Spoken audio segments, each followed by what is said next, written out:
أستاذ علي شرفتونا، الله يجزيكم خير.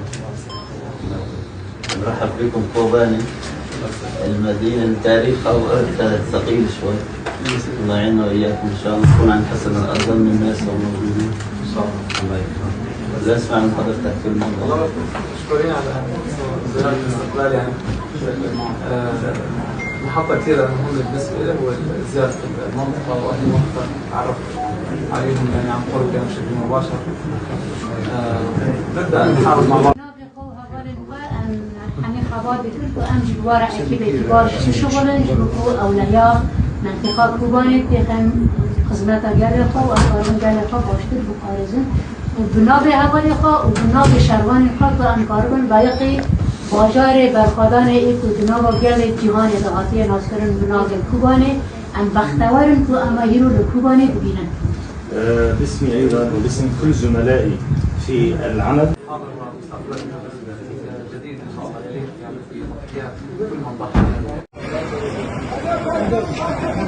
الله يعطيك العافية. هلا وين الوجهة؟ مركز الله يخليك، نورت البلد.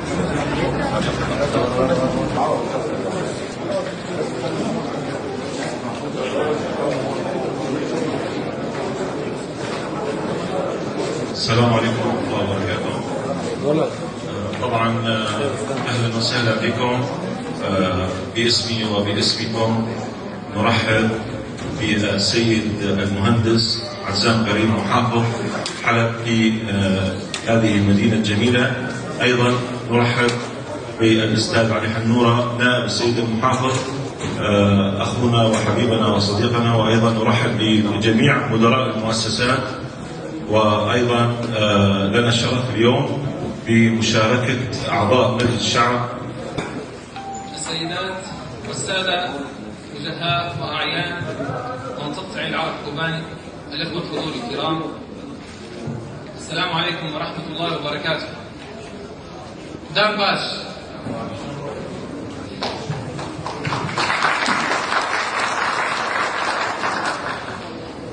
يسعدني أن أكون بينكم اليوم في هذه المنطقة العزيزة التي تشكل جزءا أصيلا من محافظة حلب ومن النسيج السوري الأصيل.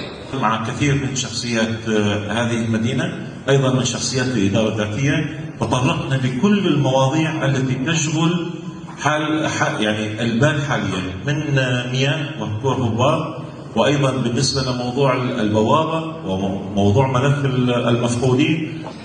نريد أن نذكركم بموضوع مهم جدا على الحدود الأراضي التركية السورية. الفلاحين ما عم بيحسنوا يتابعوا زراعتهم قريبة من الحدود، عم يتعرضوا إلى إطلاق النار. نحن كنساء كوباني نرحب بكم بمدينة المقاومة، مدينة الصمود، مدينة التي دحرت أكبر قوى الإرهابية في العالم وحررت سوريا وجميع الدول من الإرهاب. ونحن اليوم هنا نبارك عملية السلام، عملية الاندماج، ونتمنى أن تستمر هذه العملية ولكن بشكل يليق بجميع النساء، بجميع المكونات، بجميع الأطياف وجميع من ناضل خلال هذه السنوات. أول شيء نرحب بالسيد المحافظ وفريق معه. كل الملفات مهمة بالنسبة للكوباني ولجميع المناطق السورية والمحافظات السورية، ولكن بالأخص في كوباني في مهم كما ذكر سيد المحافظ ملف الأسرى والمفقودين. مشروع المياه صراحة نحن بعد التحرير وطلعنا على واقع الأرياف في سوريا. واضح كانت سياسات النظام البائد حزب البعث اللي هي إقصاء وتهميش الأرياف، بغض النظر من الأغلبية اللي هي كردية عربية إلى آخره، ما كان كثير هو يعني هم هذا الموضوع، لكن كان في تهميش واضح كل شيء. تمثيل النساء، السيدة ذكرت كلمة مهمة، يعني نحن بهمنا في فرق بين العدالة والمساواة. نحن بهمنا التمثيل العادل مثل ما تفضلتي. كمحافظة حلب إن شاء الله نحن يعني التمثيل العادل لموضوع السيدات اولا بدي احكي بالعكس، نحن ما عندنا مشكله اصلا بمشاركه السيدات.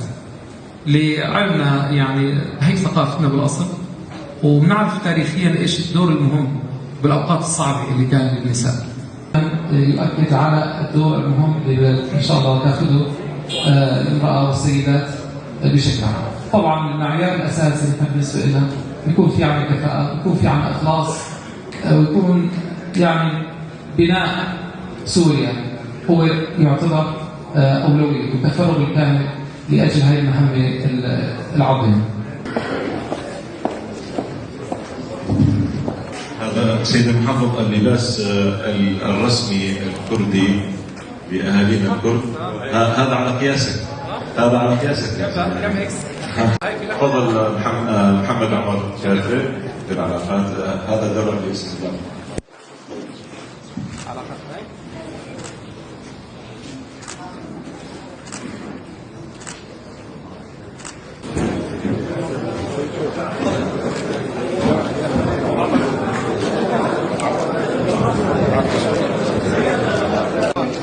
كل شيء بمحافظة بعفرين وهيك عم نعالج واحد ورا واحد الحمد لله، تحدي وصعوبات كبيرة، لكن هذا غير محافظة. رغم هالشيء ناقلا من مسؤوليتنا طلبنا من السيدات واعطونا تفصيل، ونحكي انا بحكي مع محافظة ان شاء الله، لان هي القضية ما لها علاقة